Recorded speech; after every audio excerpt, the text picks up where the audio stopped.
Bonjour, ici Yvan des vélos avec une autre vidéo dans laquelle je vais vous présenter un super beau vélo électrico.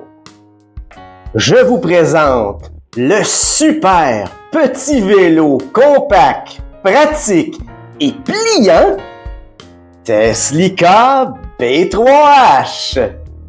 Avec un Teslica B3H, vous allez hurler de joie comme un Apache. Le concept du vélo Teslica B3H que voici. Eh bien maintenant, on peut vraiment dire qu'il est rendu à son apogée.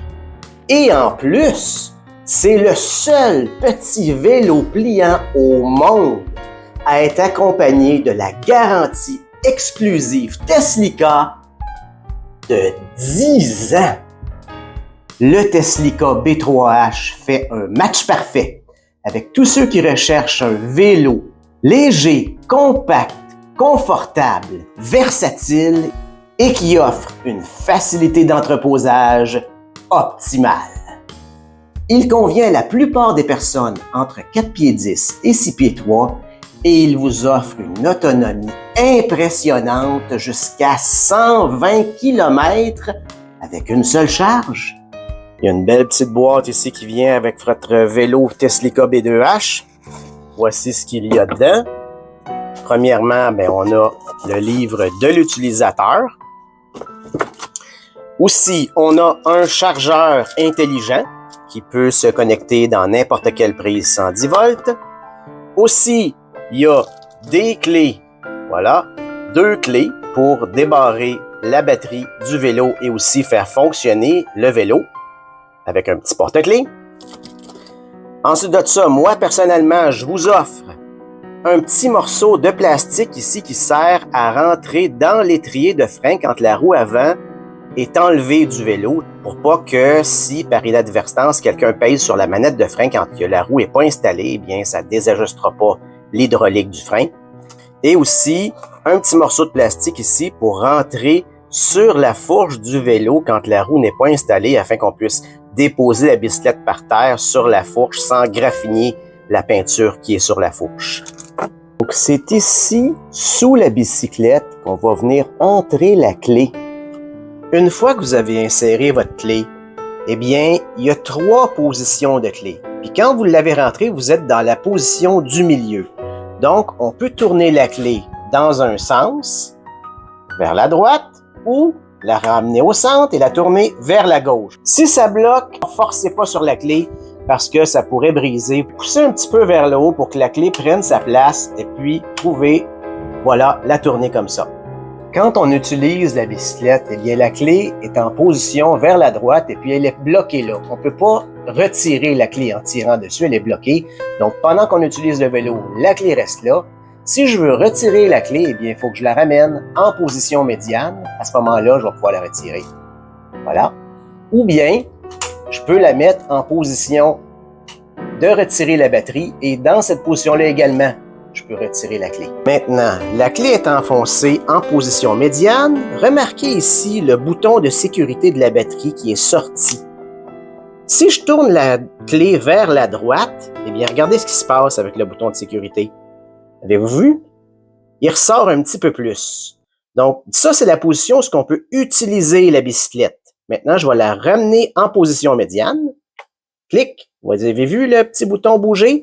Si je le tourne encore vers la gauche, eh bien, le petit bouton, il rentre au complet. Donc, dans cette position-là, si je plie la bicyclette, c'est là que la batterie va pouvoir être retirée du vélo.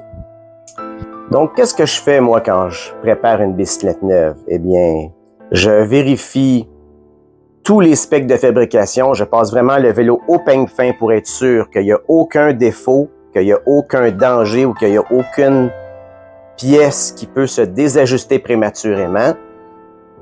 Je fais aussi un ajustement complet des vitesses, des freins. Je mets de la graisse partout, ce qu'on peut en mettre, où est-ce que les composantes peuvent saisir avec le temps. Je finalise ma préparation. L'ensemble de la bicyclette, je lui mets un vernis dessus qui sèche là et puis qui fait que quand la poussière va se déposer sur la bicyclette, ben ça collera pas dessus puis ça va être très facile à nettoyer. Donc ça vient avec tous mes vélos neufs.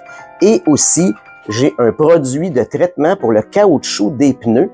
Ils sont plus noirs que dans les autres magasins. C'est parce que j'applique un produit qui va prévenir le séchage du caoutchouc et le craquage du caoutchouc avec le temps. Donc, ça peut arriver des fois que le vélo peut être entreposé pendant un certain temps sans être utilisé. Et puis, dans ce temps-là, les pneus, ben, le caoutchouc, ça sèche puis ça finit par craquer, même si on roule pas avec la bicyclette. Mais avec ce produit-là, ça prévient ça. Donc, la vie du caoutchouc du pneu va être plus longue.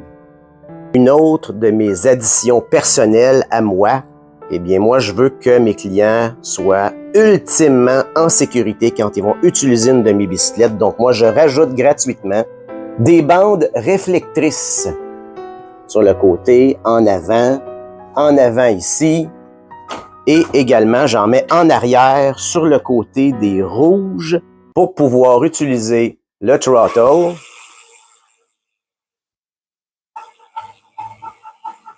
C'est à ça que ça sert, ça, ici. On tourne la poignée, puis on n'a pas besoin de pédaler.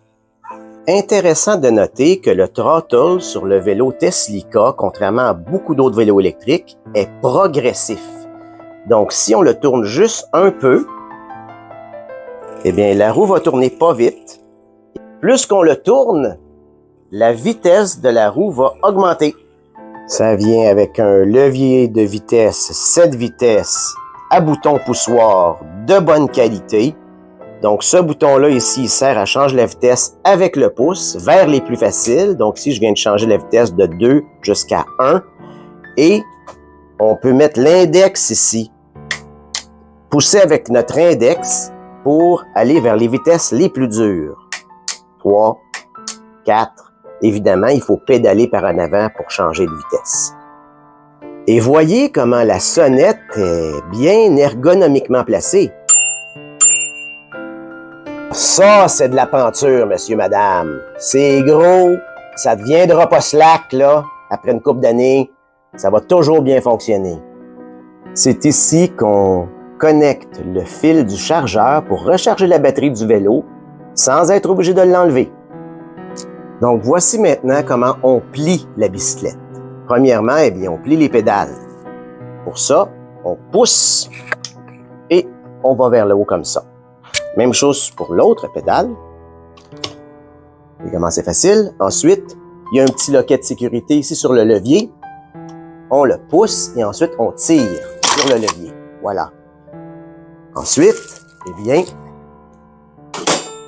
levez la béquille et poussez sur la penture avec notre genou.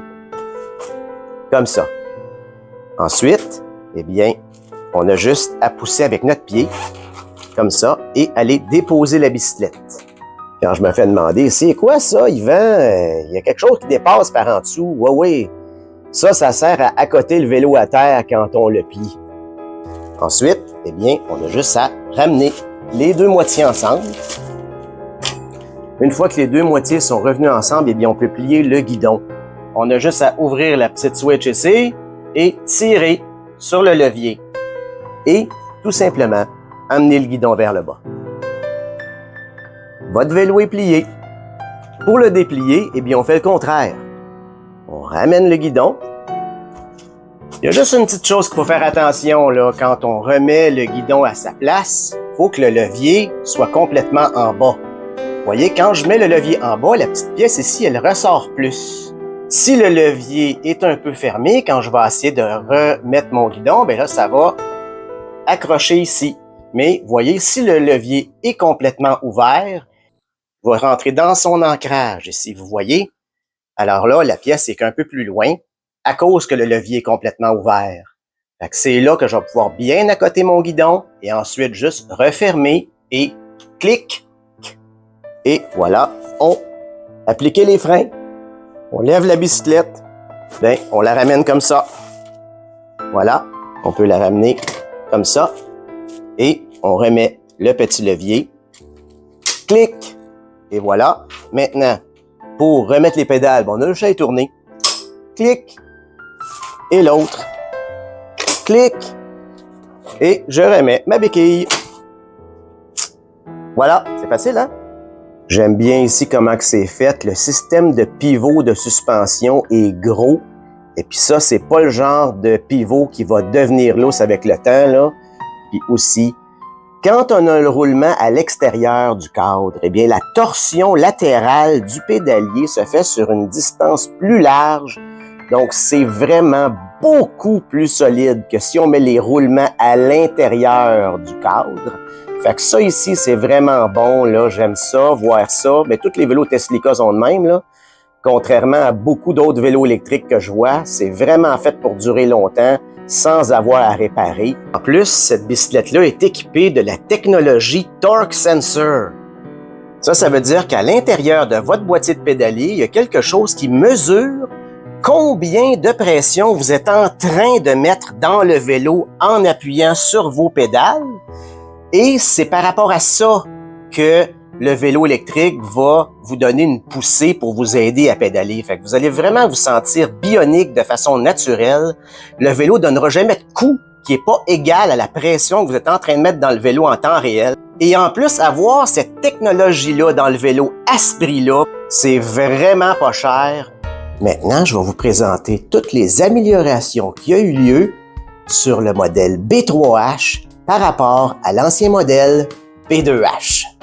Premièrement, voyez ici, le porte-bagages n'est plus attaché au poteau de selle, mais maintenant est intégré et vissé avec des bonnes vis sur le triangle arrière. Donc, c'est vraiment beaucoup plus solide et puis le vélo maintenant peut transporter, comme on pourrait dire, des vrais bagages. Les freins ont également été améliorés. On a une meilleure manette de frein et puis des meilleurs étriers de frein qui agrippe le disque encore plus fort, donc avec la pression d'un seul doigt, ça break anti-pépère. Et il est équipé d'un meilleur dérailleur qu'auparavant. Avant, le Teslica B2H venait avec un garde-boue qui était seulement fixé au centre ici et un garde-boue avant qui était seulement fixé aux braises de fourche, mais maintenant, comme vous voyez, on a des véritables garde-boue d'excellente qualité avec des braises attachées à la fourche ici, avec une bavette aussi, c'est plus long. Ça couvre vraiment la totalité de la surface écaboussable. Et vous voyez ici en bas, ça descend jusqu'en bas et puis jusqu'en arrière avec la bavette. Et puis les petites braises d'ailes également. Puis vous voyez, moi, je rajoute des autocollants réflecteurs dessus là, pour que mes clients soient ultimement en sécurité avec mes bicyclettes. Ce qui fait surtout que le B3H est super confortable à pédaler, c'est qu'il y a une vraie suspension arrière avec un triangle complètement indépendant du cadre. Alors, ça va absorber les imperfections du terrain, puis on a une précharge ajustable également. Et aussi la fourche à suspension qui se barre, et aussi avec une tension ajustable. Le B3H est maintenant équipé également du écran large de luxe de Teslica, comme la plupart des autres modèles, et aussi un des nouveaux boutons de contrôle. Donc, il y a vraiment un bouton pour le klaxon, un bouton pour la lumière. Voilà, j'allume la lumière. Et la lumière également est plus forte que sur l'ancien modèle. Pour fermer la lumière, on aura juste à peser sur le bouton de lumière. Voilà. Vous avez également des flashers dont vous pouvez signaler que vous voulez tourner à droite ou à gauche seulement en pesant sur le bouton droite ou gauche. Donc maintenant, ici, je vais peser sur la droite. Vous voyez, le clignotant de droite clignote. Et en arrière, voici ce que ça donne. Pour arrêter le clignotant, on aura juste à peser de nouveau sur le bouton de droite. Et voilà. Pour réinitialiser les données sur ce modèle, eh bien, on va peser 3 secondes sur le bouton de clignotement à gauche, puis on laisse le bouton enfoncé. Voilà. Et ensuite, pour réinitialiser les données, eh bien, on a juste à peser sur le bouton de mise sous tension qui est ici.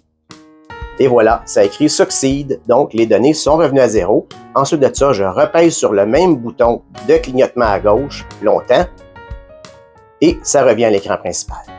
Facile, n'est-ce pas? Tout cela fait du Teslica B3H le meilleur rapport qualité-prix sur le marché pour un petit vélo pliant. Félicitations Teslica! Mais le plus beau dans tout ça, c'est que la bicyclette Teslica B2H, c'est la bicyclette la moins chère chez Teslica, qui est accompagnée avec la garantie exclusive de 10 ans contre les défauts de fabrication. Sur 10 ans, les réinvestissements qu'il va falloir faire sur une bicyclette électrique qui est plus garantie, ça n'a absolument rien à voir avec une bicyclette qui a une garantie de 10 ans. Quel rabais les autres compagnies doivent-ils vous le donner pour accoter ça? Il y a quelque chose de spécial avec ce vélo-là. Eh bien, vous savez, d'habitude, le mouvement général de toutes les bicyclettes dans l'industrie du vélo et puis dans toutes les industries, eh bien souvent, on veut pas trop augmenter nos prix. Alors, les compagnies vont baisser la qualité des vélos puis maintenir leur prix pour pas que ça paraisse qu'il y a de l'inflation.